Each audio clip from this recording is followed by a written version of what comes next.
I found this frying pan in my uncle's junk pile, and I don't really see any markings on it, but I don't know. Well, there's some kind of a marking here. I'll have to refinish this, but another homesteading skill I thought I might kind of share with you guys is you find these old cast iron pans like this. How do you restore a cast iron pan? Well, if you follow along, I'm going to show you how. This thing is huge.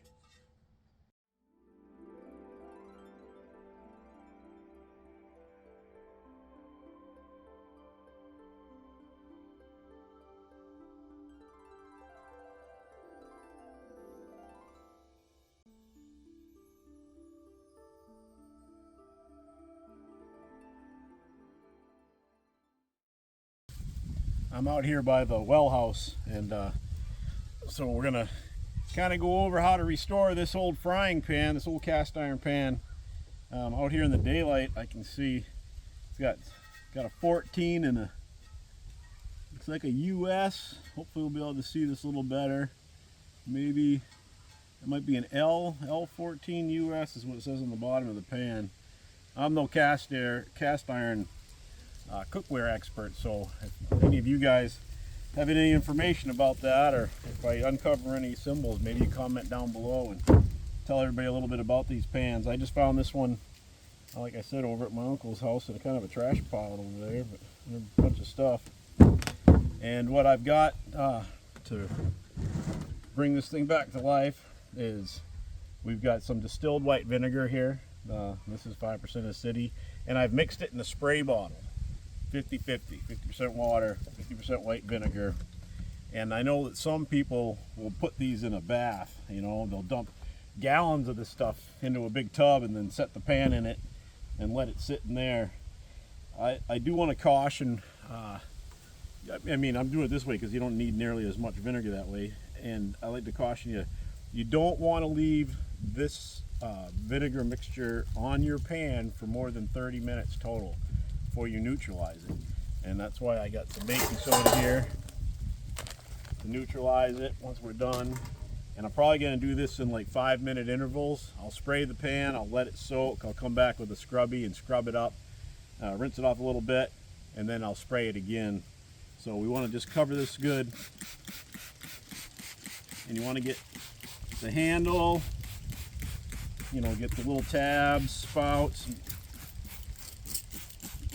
cover it real good like that.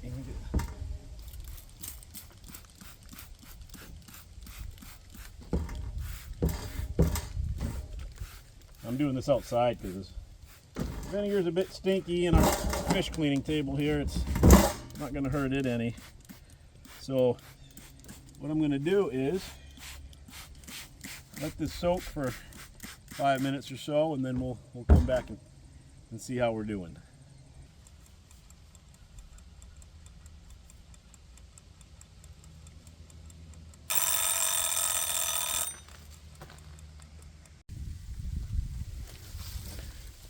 Okay, it's been 5 minutes, and I just got a normal little kitchen sponge here, some Scotch-Brite, and scrub brush, maybe kind of stiff, not wicked stiff. And I'm just going to start working this in. Just want to kind of scrub it all up. Start working it in. Get all the grooves in the corners. Get everything real good.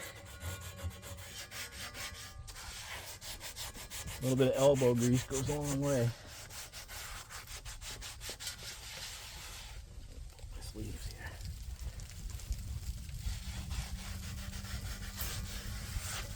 I can already see the rust starting to come off of here. Starting to see a little bit of that steel under there coming up.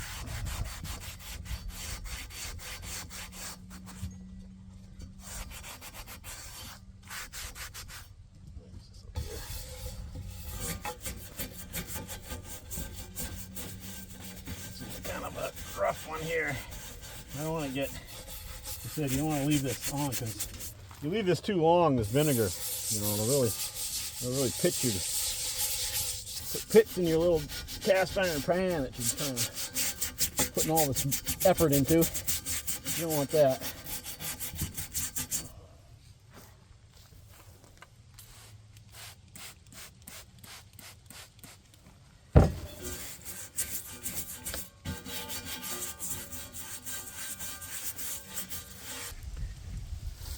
Okay, I had to also run away for a minute, but I got this other really nasty pan. I'm going to show you that you can pretty much take a pan that's, I mean, absolutely disgusting, right?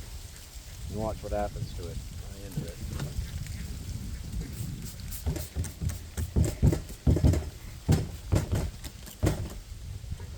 Yep, fluffy silk.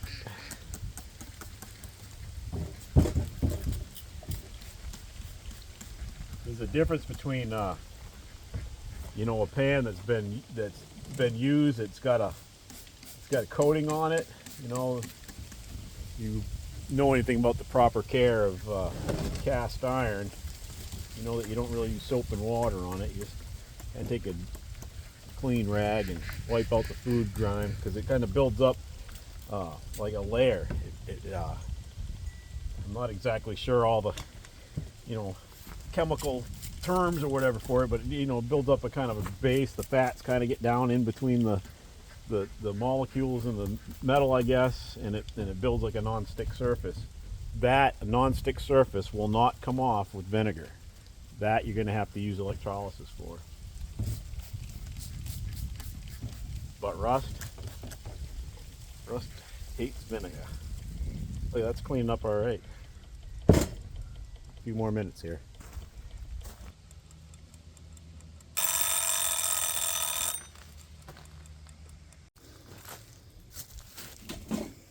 Okay, I think this is about the last time.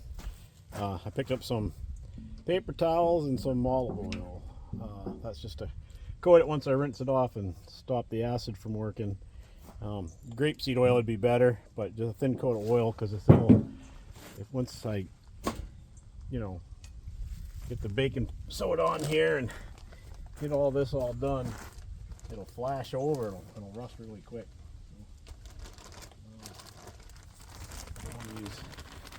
You don't need a lot. You can see it.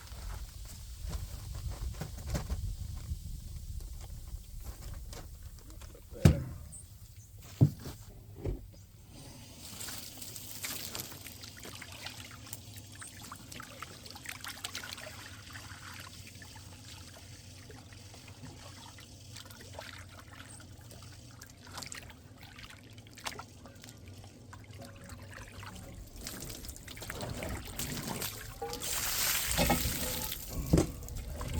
Turned out all right though. Well, it's that discoloration that once you go ahead and put this in the oven and, you know, season it, it probably will go away. And this pan, that really nasty pan, that actually cleaned up pretty good, didn't it?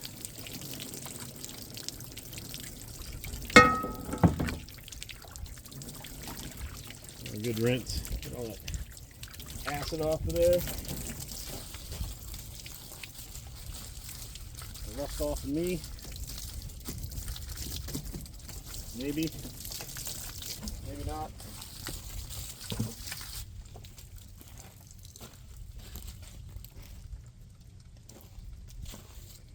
Okay, just got like a terry cloth towel here. You want to dry these real good.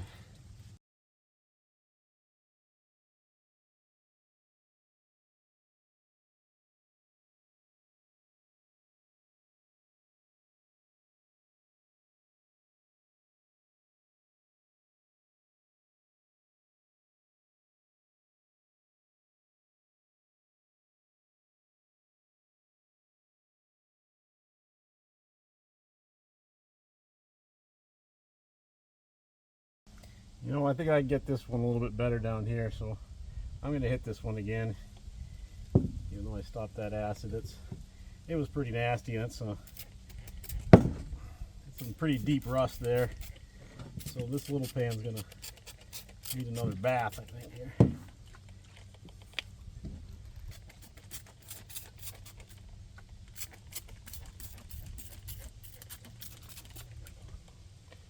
this one we can oil up real quick. And I just give it a good coat of olive oil or something.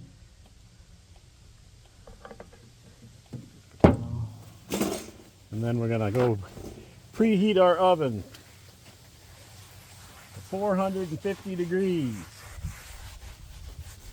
And we're gonna let this soak in that oven for an hour.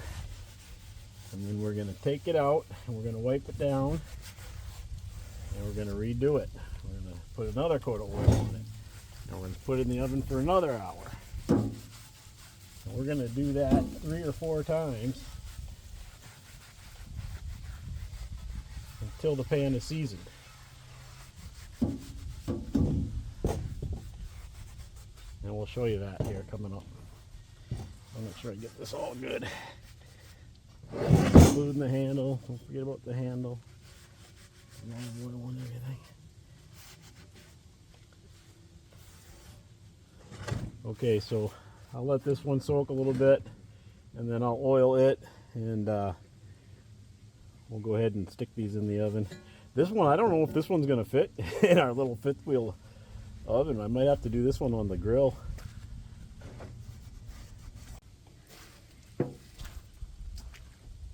Okay, so I got that nasty pan pretty much cleaned up. I don't think you're going to get it much better than that. A little bit of scrubbing, but she's pretty good.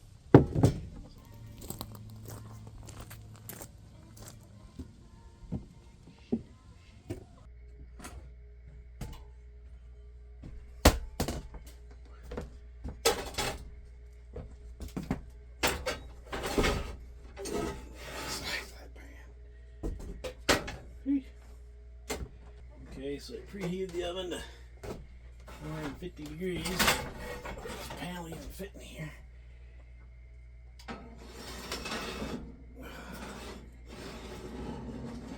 Just barely. That's like a full-size oven too. Some people say you're supposed to put them face down, but I never have. I don't see where, if it's one way in the oven, the other way in the oven, I don't see how it's going to make a difference to the pan. So anyway, we'll let them cook for an hour, then we'll take them out, let them cool down to room temperature, put another thin coat of oil on them, and then we'll do it again. Okay, it's been a little over an hour, so we'll take these out.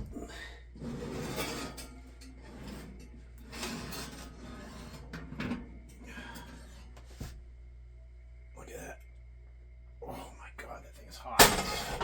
Yowza. Not only is it hot, it's flipping heavy.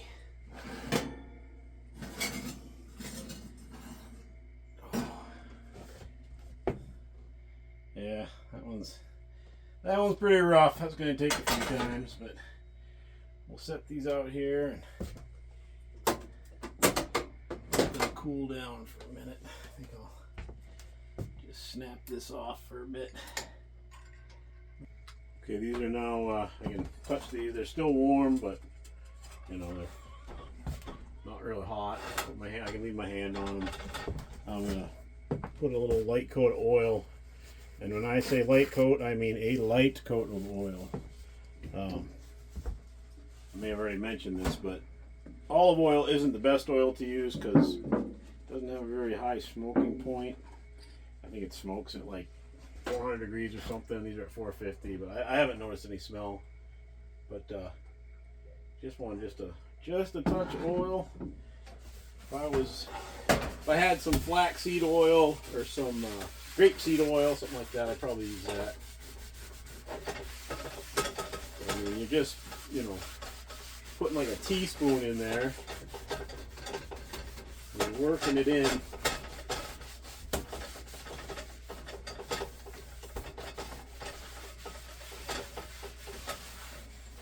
And make sure you get your handles.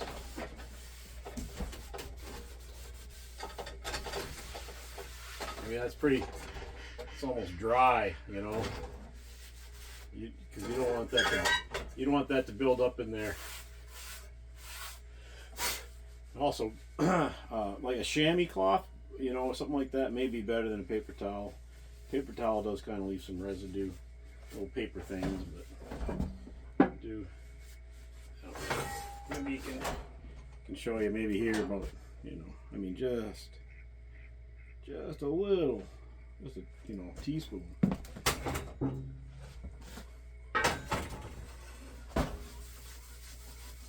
That was even a little much for that.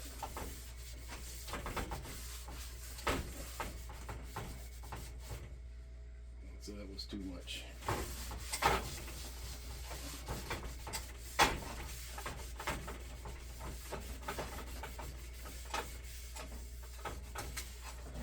And don't forget your bottoms. Your sides, back of the handle.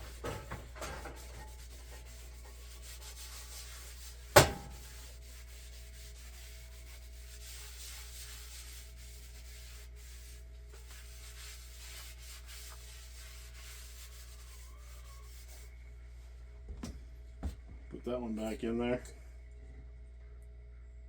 Now, let's see. I'll put them in upside down just because I'll probably get a comment on, oh, you're supposed to put them upside down, you're an idiot, whatever. There's always somebody on there that's gotta know something you don't, you know.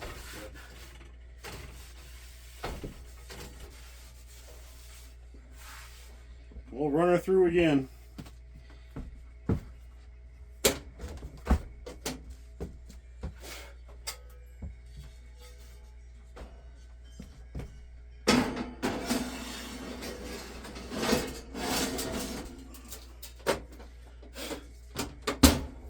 Okay, back in an hour.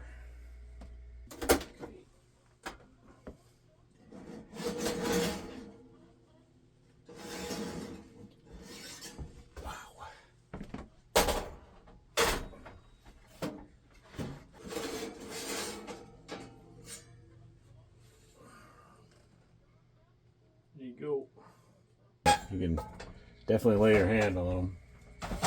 And so one more time, but they're starting to come, you know, come together here. Looks pretty good, doesn't it? I think.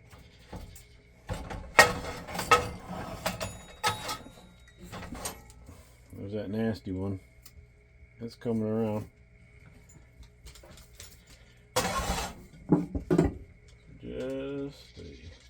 Oh, that's too much. At least that's a big pan then, but even that, I mean, that's a lot of oil for, like I said, you don't want much.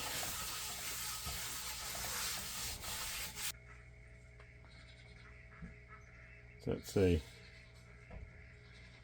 Something inch skillet. Looks like 10-inch skillet, 10.5-inch skillet, I guess. You know, here's something that not very many people know. See, on this pan, this doesn't have a ring. It's kind of a modern pan. Look at this pan. It's got this ring. And what they had is, in the old cook stoves, they had these little plates that you would take off. 4-inch plate, 6-inch plate, 8-inch plate. And these rings, they would sit down in that plate. An old cook stove, you had a fire, so it'd be directly on it. I don't know that there's any of those old cook stoves that have got a... I got to take a measurement. I don't know what this is. It's got to be, you know, 14 inches is what this says through here. So this is an L14. Look, we can finally see it. US. Well, that's what it looks like. So it's probably a Lodge 14-inch pan made in the USA. If you guys know anything different, then please comment below. Let me know what's going on here. But that's the way I read that.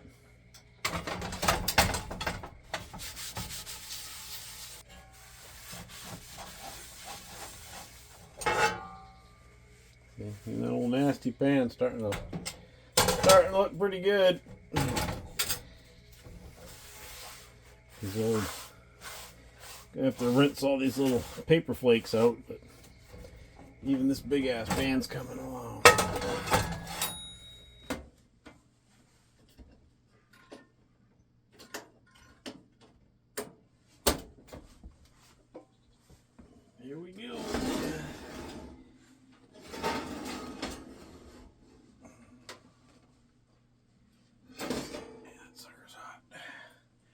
Here you go. Wow. Yeah. Looks pretty good, doesn't it? I'd say that thing is well seasoned. Now this one is with the, ouch, with the stains. That probably could use a few more. I'm not sure at the light if you can see it, but I'll probably run this one through about, I don't know, 1 or 2 more times, but you can see it's way better than it was. Matter of fact, I think I'll do a before and after shot with maybe with this one. You know, I got no problem cooking out of that. Okay, so I had to just show you this. This is the stove in our fifth wheel. And I mean, I usually cook like, you know, I'll have a pan with bacon and eggs or something. You can put 2 or 3 pans on this, but that big lodge pan there, it takes up the whole stove. That's crazy. I think I could cook breakfast for 4 people in there, no problem.